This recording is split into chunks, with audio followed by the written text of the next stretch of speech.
With today's event, I'm going to tell you a little bit about our organization, AI for Anyone. So AI for Anyone is a 501c3 nonprofit organization. We're based out of New York City. We're completely donation-based, and our goal is to teach underserved students especially, and a more broader audience, about the fundamentals of artificial intelligence. And the reason is we want to help you prepare for the future. We think that AI is going to completely revolutionize the world more than it already has, and we want to help you stay prepared and stay on your toes. So now I'm going to hand it off to a director at the Mark Cuban Foundation, Yvette, to talk to you a little bit more about the Mark Cuban Foundation's boot camps. Hi everyone, as Turing said, my name is Yvette Medina. I'm the director of the AI Boot Camps program at the Mark Cuban Foundation, and I'm really excited to partner with AI for Anyone. We have a phenomenal workshop that they've worked tirelessly to bring you all, so happy to share that with you all. Also wanted to take just a few minutes and walk you through our upcoming fall boot camps that will happen the last 2 weekends of October of this year, and then the first 2 weekends of November. So our boot camps are provided at students to no cost, at no cost in high school. Specifically, we're targeting 9th through 12th graders for the 2021-2022 school year. So again, this upcoming fall. The beauty of our program is it's provided to students at no cost, and our students don't have to have any prerequisite knowledge or experience with computer science or artificial intelligence or machine learning.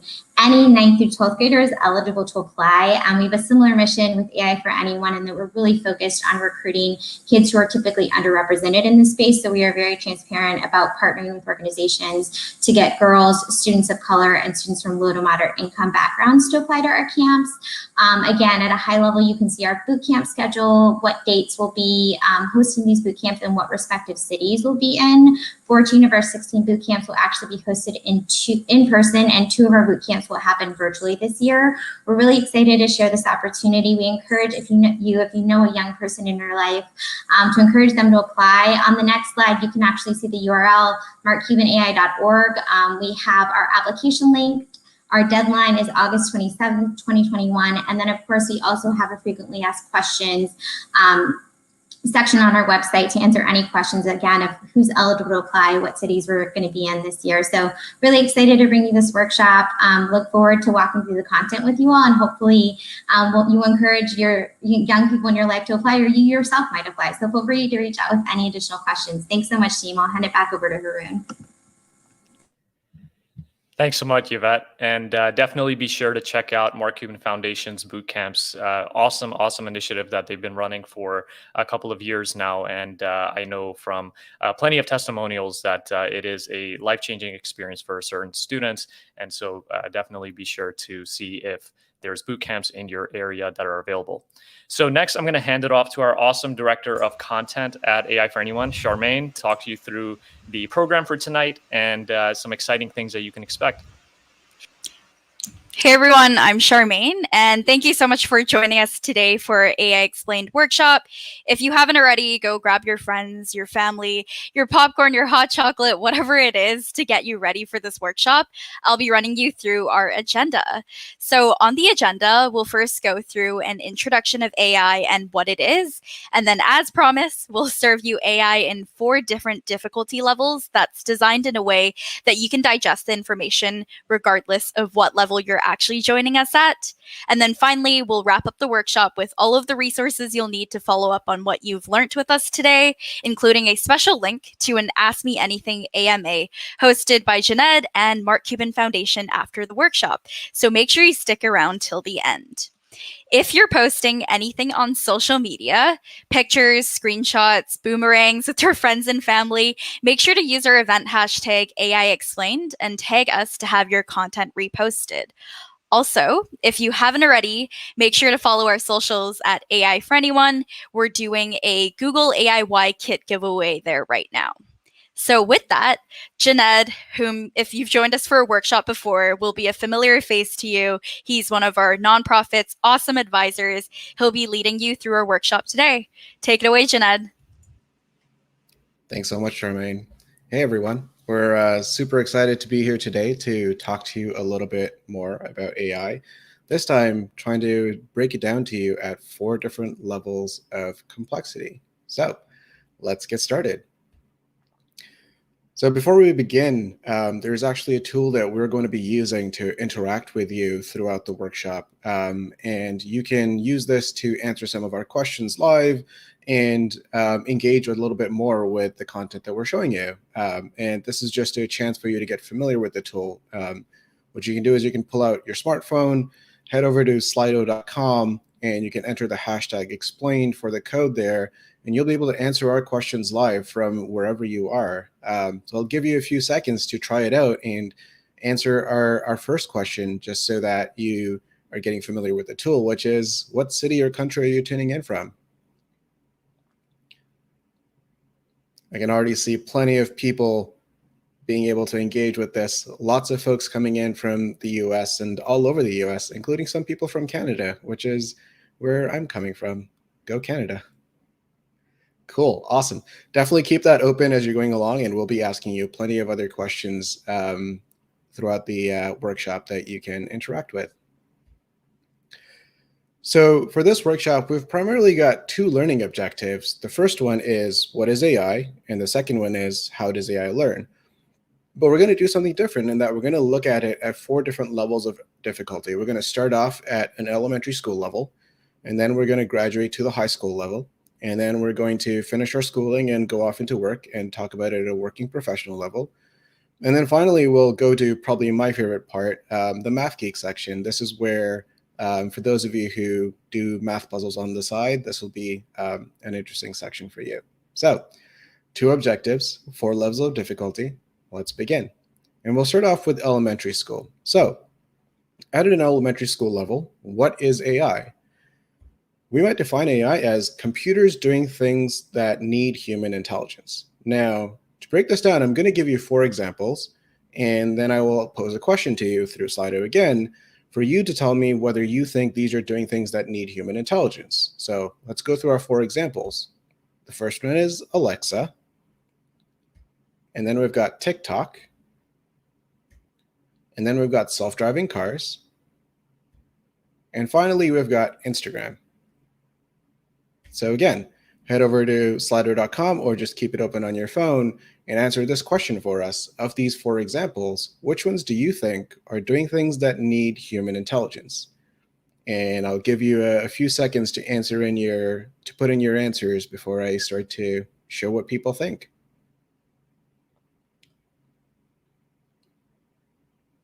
Cool, so we're starting to get some answers in. Let's see what the results look like. That's interesting. It seems like a lot of you think that self-driving cars and Alexa are definitely doing things that need human intelligence. It seems to be torn about 50-50 with TikTok and Instagram. And actually, all of these are doing something that normally need human intelligence. With Alexa, it is having a conversation with you. It is understanding what you're saying and able to answer you and give you feedback based on what you're saying and have a conversation with you. TikTok is doing it a little bit more subtly. It's understanding what you like, which is something that typically you learn with the people you're with, and you learn a little bit more about them through the interactions. TikTok is able to do this to then feed you with more videos that you're going to enjoy and that you're going to want to keep watching. Self-driving cars are also doing something that need human intelligence because they know how to drive, which is a complex thing that requires understanding not just the rules of driving or the mechanics of the car, but also seeing when people might walk in front of your car or other cars might be there, or understanding traffic signals. And finally, Instagram is doing something else, which is recognizing your face. It knows where your face is and where your eyes are so that it can put these goofy sunglasses on your face as a filter. Now, if all of these things are doing things that need human intelligence, when we think about human intelligence, a lot of it goes down to actually us being able to think. That's what makes us intelligent. So how can we tell if a computer can actually think? And we will think through this as with a little thought experiment. Let's say that you were in a room and there were 2 different phone connections in that room. And they were connected to 2 different rooms. And you had no idea who was in the other end of the line, but you were told that on one side, in one of those rooms, there was a person, and in the other, there was a computer. And then you're able to have a conversation through both of these phone lines with the person and the computer. And you're then asked to figure out which phone line is connected to the person and which one is connected to the computer.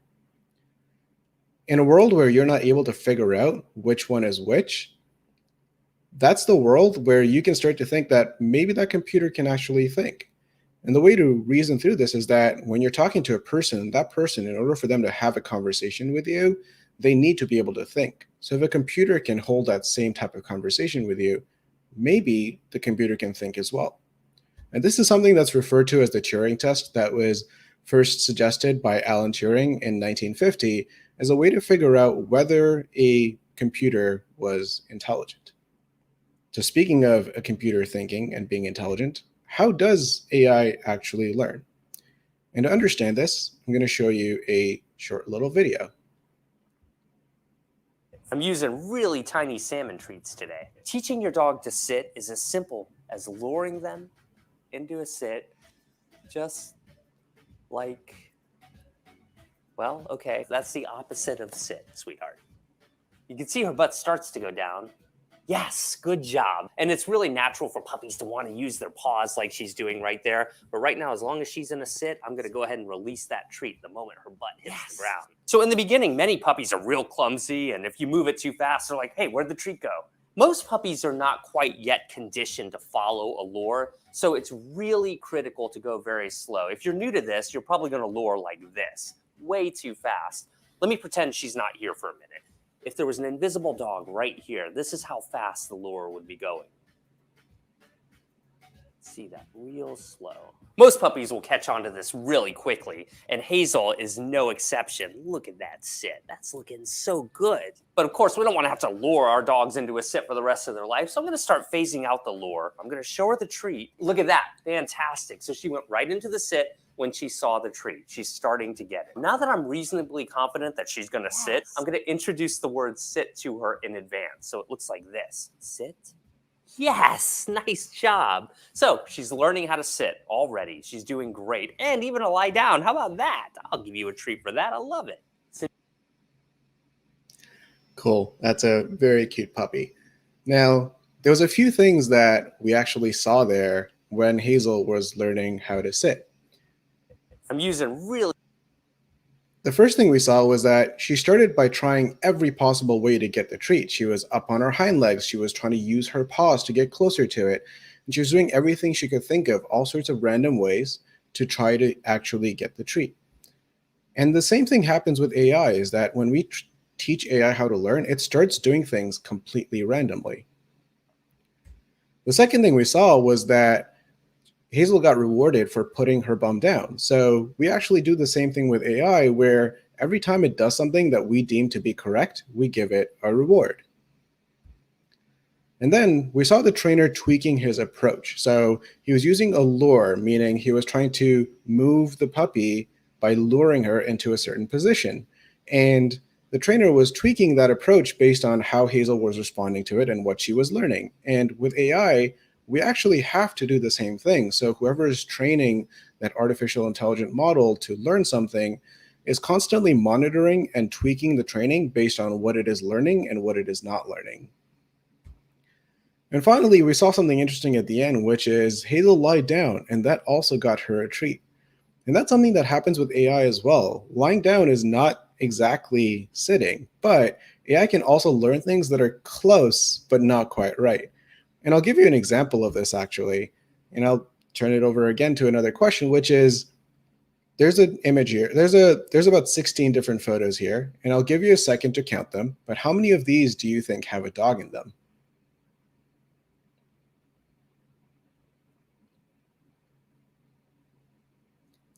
For those of you that are joining us a little bit late, you can actually pull out your smartphones and head over to slido.com, enter the hashtag explained, and you can interact with us as we're asking some of these questions.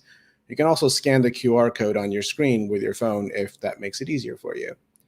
So we're seeing people put in some responses. And it seems like most of you are getting this right, that there's about 11 puppies. And a few of you are maybe missing or overcounting some. But you can see how this is a little bit tricky, right? But because we understand and know the difference between a dog and fried chicken, we're able to determine that.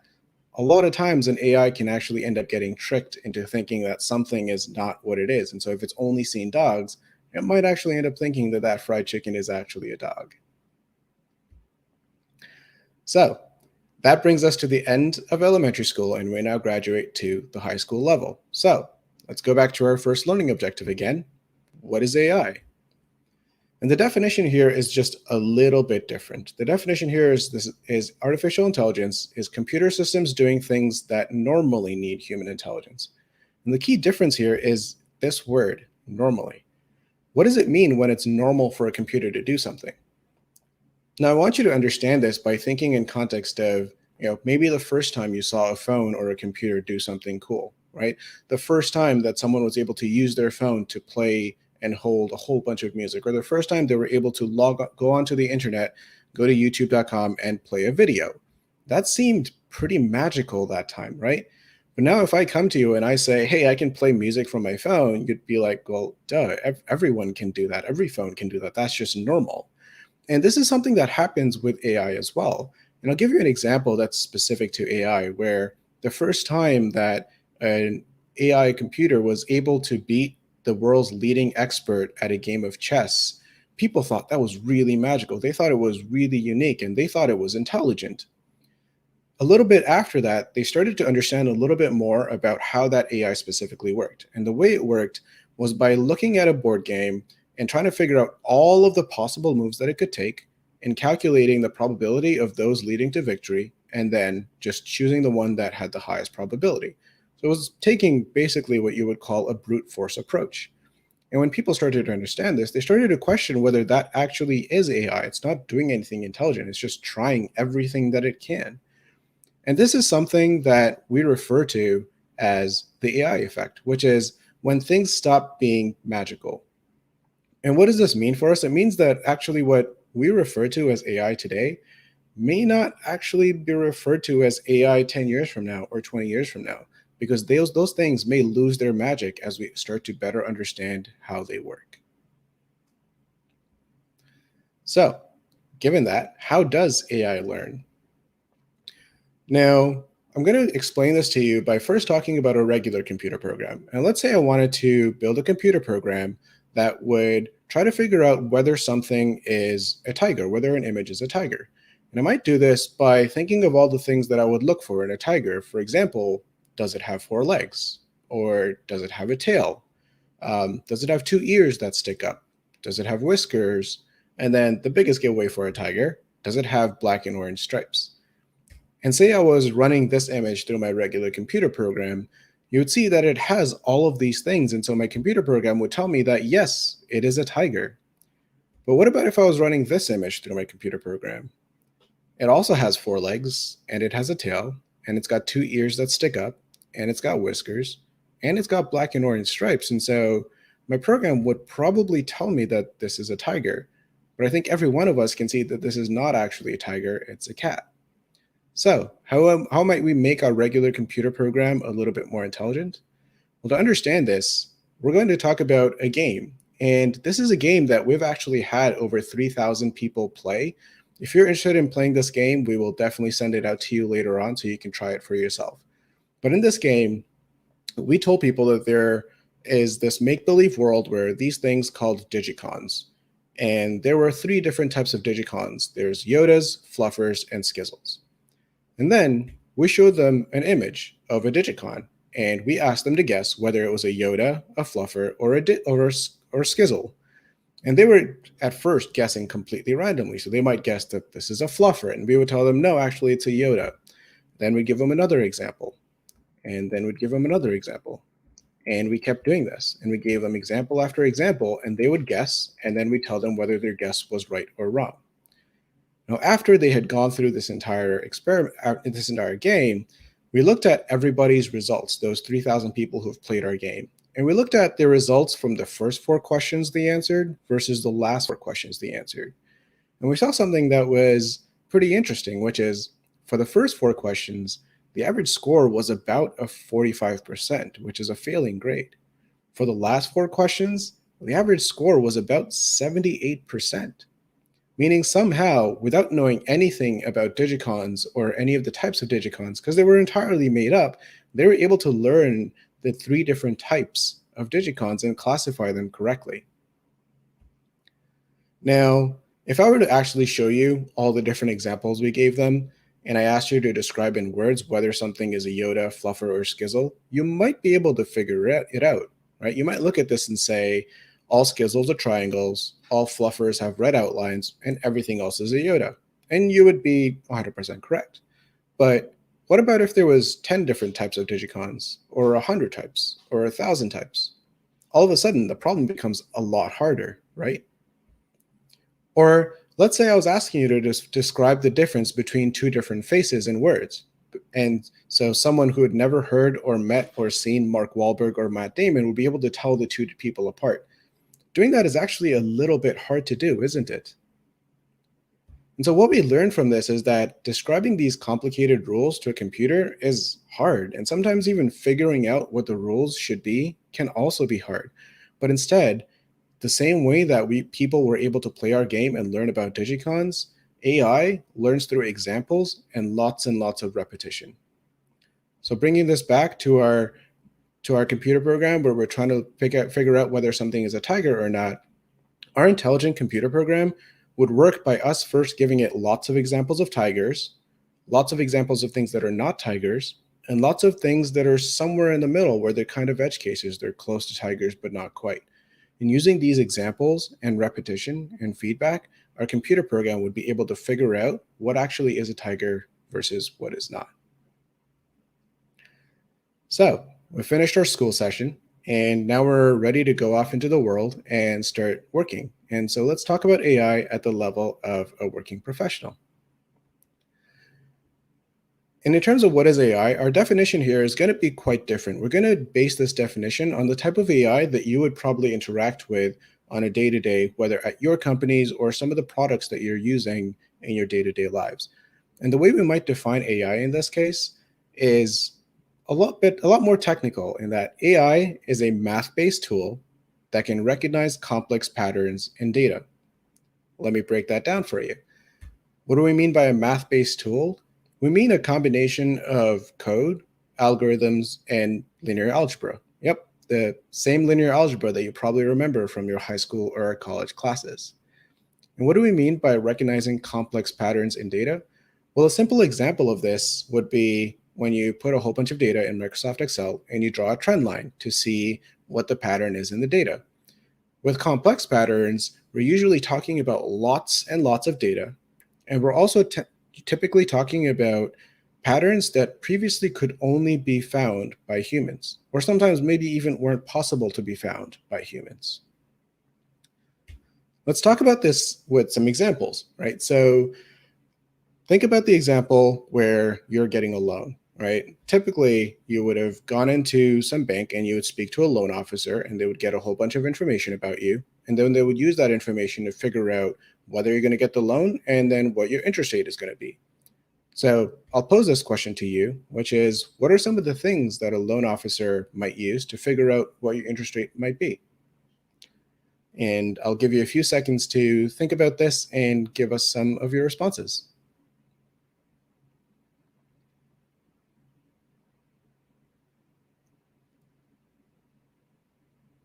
Yep, I'm seeing a lot of people suggesting things about credit, including income. I saw someone mention debt, how much debt you have, your debt to income ratio. Yep. Your age, your salary. So there is a lot of different data that the loan officer might use to try to figure out what interest rate you should get, right? And that can be a hard problem. But now you can actually take all of this data and provide it into an AI model, and it's able to make that decision instantaneously. It's able to take all of this information, aggregate it, and you're now living in a world where instead of going into the bank, you could go to an online form, fill out a few details, and instantly have a response that tells you this is how much money you're getting, and this is what your interest rate is going to be. Let's look at a different example. Let's talk about a salesperson, right? You walk into a store, and that salesperson sees you and is trying to figure out what item of clothing you might buy. To figure this out, what are some of the things that that salesperson might use to know what item they can suggest to you that you're most likely to buy? And again, I'll give you a few seconds to go on to Slido and just give us some of your responses. Yep. They might look to see how old you are right now. They might look to see what you're wearing. But you can see that actually that person has very minimal information to try to make this decision, right? They don't know, for example, what you've previously bought, or they don't know anything about your history, or they don't know anything about some of the things you like, unless they're able to have a conversation with you. And that's a time-consuming process. But now you can go onto an online website where you've purchased something before, and that website will instantly show you some of the things that it thinks you're most likely to buy. And that's based on the fact that maybe on the same website a week ago, you bought a skirt and it's going to suggest the perfect blouse to go along with it. Or maybe take into account other information across from your social media platforms to figure out the things that you like and the things that you don't, and therefore give you a recommendation for what to buy. And these are both examples of decisions that are using a lot of different data, and they're now starting to automate some of the decisions that previously used to be made by humans. So if we're going to have AI make decisions that were made by humans, how does AI learn? To work through an example of this, we're actually going to try to walk through how we might build a model that is going to figure out what digit is in a given image, from 0, 1, 2, all the way through to 9. And so I'll start by just first asking all of you, what digit is this? It seems like all of you are getting it exactly spot on. It's a pretty easy thing for us to do, right? But it's actually much harder for a computer. So the way to understand this is that, first of all, any image or any data really is represented to a computer in a bunch of ones and zeros. And so what we first do is we take our image and we turn it into a grid of ones and zeros. So here's where we've turned our image into those ones and zeros, where every blank square is a 0 and every dark square is a 1. And this is our image in the binary language. The binary language is the language of ones and zeros. It really is the only language that a computer inherently understands. And then we get 100 different people, and we assign each of them a different grid on our image. So person 1 gets a grid, person 2 gets a grid, so on and so forth. And you can almost think of this as though we're taking that image and we're turning it into a 100-piece puzzle, and then each person gets one piece of the puzzle. We then take those 100 people and we put them into a room. And then we create a second room, and we'll call this one room 2. And in room 2, we're going to put in 10 people. For each of these 10 people, we're going to assign them a digit. So the first person is going to be assigned the digit 0. And what this means is that this person's job is going to be to figure out if the puzzle is an image that has the digit 0. That is all they care about. They just care, is it a 0, yes or no? That's it. And we go through and we assign the other digits to the rest of the people in the room. So 0, 1, 2, so on, all the way through to 9, so that there is one person assigned to each digit. And then what we do is we ask each person in room 1 to show their piece of the puzzle to each person in room 2. Each person in room 2 is now going to look at all those puzzle pieces and try to figure out if those puzzle pieces have an image that is aligned with their exact digit. So at this point, the people in room 2 go into a conversation with the trainer. And the trainer is going to start with person number 0. And the trainer will ask them, is it a 0? And person number 0 will then make a guess and say, no, it's not a 0. And then the trainer will give them some feedback and will say, yes, you're correct. Then the trainer will do the same thing with person number 1. Is it a 1? And number 1 will make a guess and say, yes, it is. And then the trainer will give them feedback and say, you are wrong. And the trainer will keep doing this with all of the people, all the way from number 0 to number 9, getting their guesses and then giving them feedback. At this point, everyone in that room can take that feedback and use it to change how they're going to make guesses further on and learn from it. And then they'll be able to do this better the next time. So that completes the sort of process for taking this one example through. And so we would start with the next example. And this might be our second example. So we do the same thing. We turn it into a binary image. We give the piece of a puzzle to each person. And then we go through the workflow with the trainer. And we do this with the third image and a fourth image and a fifth image. And we do it for lots and lots and lots of examples. typically, to train a model like this, you will actually end up using anywhere from tens to hundreds of thousands of images. Now, this is still kind of a hard problem, right? Because yes, you might be able to learn that this specific 9 is a 9, but a 9 can look very, very different. And each of us can look at that 9 and know that, hey, that's a 9. But it could have different types of pen strokes or different shapes or different colors or even using some kind of pattern crosshatch. So there's a lot of variability in trying to figure out if something is a 9. So how do we make this problem a little bit easier for everyone in room 2? We can do this by adding a room in between. So let's call that room 3, and let's put 20 people in room 3. And what we're going to ask each person in room 3 to do is to look at all of the puzzle pieces and just find a pattern, any pattern. They can decide what pattern they want to look for. They just need to find a pattern and try to determine whether that pattern exists. That's it. And so we would do the same thing where we would start with our puzzle. We would give a piece of the puzzle to each person in room 1, and then everyone in room 1 would show their piece of the puzzle to everyone in room 3. Everyone in room 3 would then try to figure out and find their pattern from all of those puzzle pieces. And then they would go to room 2 and they would share the patterns that they found. So now the people in room 2 might be getting this type of information. They might be told by room 3 that there's a circle near the middle of the image, or there's a vertical line in the bottom right corner.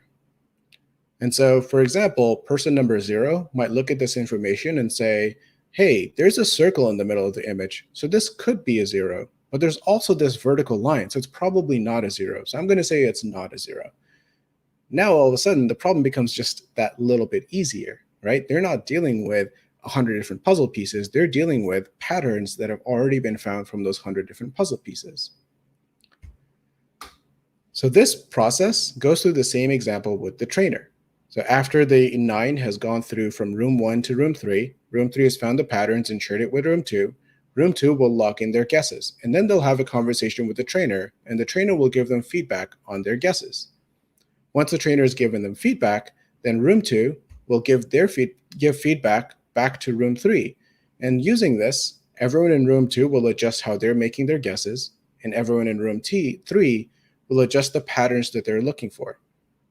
And so we do this exercise with lots and lots and lots of examples, tens or hundreds of thousands of images of different digits, until the trainer decides that, hey, room 2 is getting this right most of the time to the degree that I am comfortable with. So they will say that my model is now trained because it is most of the time as right as I want it to be. And at this point, then the trainer can then feed in completely new examples that the trainer doesn't even know the answer to.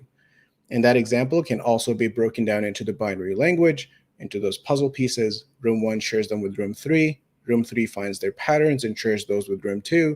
And room 2 makes their guess. And if room 2 says that the image is one of a 9, the trainer can be reasonably confident that the image is a 9. So this type of model is actually called a neural network, and we can rename these. So instead of calling them rooms, we can call them layers, and instead of calling them people, we can call them nodes. And this makes up the totality of our neural network.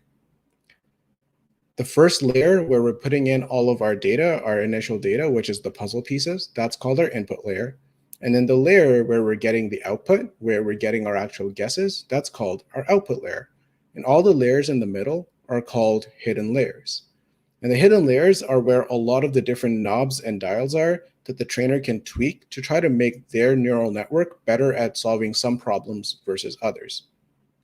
Now, I definitely want you to understand that this is the very basic analogy of what a neural network is. And you'll see some of the complexity as we go on to the final level, and probably my favorite level, the math geek. So this section is definitely for the folks like me who will see a math puzzle and not be able to resist trying to solve it. So let's dig in. What is AI? Well, our definition here actually doesn't change. It still is just a math-based tool that can recognize complex patterns in data. But the really interesting part is in digging into the details of how AI learns, or how that neural network actually gets connected. And to understand the answer to this, there's two key questions that we're going to talk about. The first one is, what actually is a node? And the second one is, how does a node learn from feedback? So let's start with the first question. What actually is a node? Now, the definition of a node that I'm going to share with you is going to feel a little bit arbitrarily, but I want you to stick with me and follow along, because it'll all sort of come together as we talk about how that node is going to learn from feedback. So, what is a node? Well, let's go back to our image in the binary language, right? We've got all of these ones and zeros in an image. We can turn those ones and zeros into a matrix. We can actually label them. So the top left corner would be A00, and going across would be A01, A02, A03, so on and so forth. And the next row would be A10, A11, A12, so on and so forth. So we've got a matrix of values, and we're going to call that matrix A. And then we can actually apply a linear regression to that matrix. So we can create some arbitrary values of weights, which we'll call our matrix W, and some arbitrary values of biases, which we'll call our matrix B. And when we apply this, we're going to get some completely random output. So working through it in detail, in layer 3 with our very first node, it is going to have a completely set of random weights, which is going to apply to the input that has come from the 100 puzzle pieces, and some random set of biases, and it's going to come up with some random output. Same thing with the second node, where it'll have a different set of weights and a different set of biases and a different random output, all the way through to the very last node. Now, these outputs are all actually possible to put into their own matrix, and we can call this our output matrix. And we can label it our first output matrix, and we can then use that as the input for our next matrix. So the next matrix will be the next layer will then have its own set of weights and its own output, and it's going to use the output from the previous layer as the output, and it's going to have its own set of biases, and it'll come out with its own output. So the way we define a node is a function that takes in the input of the previous layer and returns some output. And the output of each layer becomes the input of the next layer. Why is that a useful way to define a node? Well, to understand that, let's talk about how a node learns from feedback. When we think about that linear regression, when we think about that function, those weights and biases, we actually start completely randomly, right? So when we start randomly, if you imagine that our neural network is a function where it's starting by taking in some input, it's going to ultimately return some random prediction. And that prediction is going to be completely random because our neural network is starting with completely random parameters, those parameters being our weights and biases. The next thing we do is we calculate our error. So if we take our prediction and we subtract what we expect to get, then we've got our error. And we can just do some simple rearranging, and we see that if we take our neural network as a function and we apply the input to it, and we subtract what we expect to get, then we've got our error. And now all we need to do is try to minimize the error. Now, those of you who are especially familiar with calculus see this as a very common problem, right? We've got a function and we're trying to minimize it. And the classic way we might do that is by trying to take a derivative and then finding where that derivative is equal to 0. And that would be a great way of doing it, except for the fact that just in our simple example, we've got 100 nodes of inputs. We've got 20 nodes, each with their own weights and biases, and then 10 nodes as the output, also with their own weights and biases. And if you do the math, you realize that our neural network is a function with 2,230 parameters. That's a lot of parameters. It's going to be very, very hard for us to actually take a derivative for it. So how do we find where the error is minimized? We do this through a technique that's called gradient descent. You can kind of think about gradient descent as when you have a function and you drop a ball on it, and the ball just rolls down the hill to find a local minimum. And the way we actually use that is we first start with completely random values, and then at that point where that value is, we look at our function and we look at the slope of our function. And depending on the slope, we then adjust our weights and biases so that we're moving closer and closer to a minimum. And using this process, we're going to slowly descend meaning slowly get closer to or gradient descent into a place where our error is minimized. And that is where we then adjust the weights and biases until we get to a set of weights and biases that is getting close enough to a zero error. That then means that our prediction is actually close to our actual expected outcome. So how would we define a node? Well, a node, how does a node actually learn? A node adjusts the parameters of its functions by trying to minimize the error. And it does this using a technique called gradient descent. Now, I explained the very, very basics of gradient descent, and I highly recommend, if you're interested in the underlying math, to go and try to do some research on it. And we can definitely send some resources if you want to learn more about it. One thing that's a little bit interesting to point out, though, is if you recall the patterns that we talked about in our hidden layer, right? We talked about these patterns that it might find. For example, to find the pattern that there is a circle near the middle of the image, or that there is no diagonal line in the bottom left corner of the image. When we look at the underlying math, there's actually no guarantee that the hidden layers do this. Those hidden layers were introduced to try to mimic how we thought our brain worked, but ultimately, the math underlying neural networks does not guarantee this, and sometimes it works and sometimes it doesn't. And that's when we start to get into some of the complexity that can underlie neural networks, because what we explained was just the very, very basic definition of what a neural network is. And in fact, there are so many different ways that you could arrange your layers and your nodes and your different types of nodes and your input and output layers to ultimately solve the problem that you're trying to solve in the most effective way.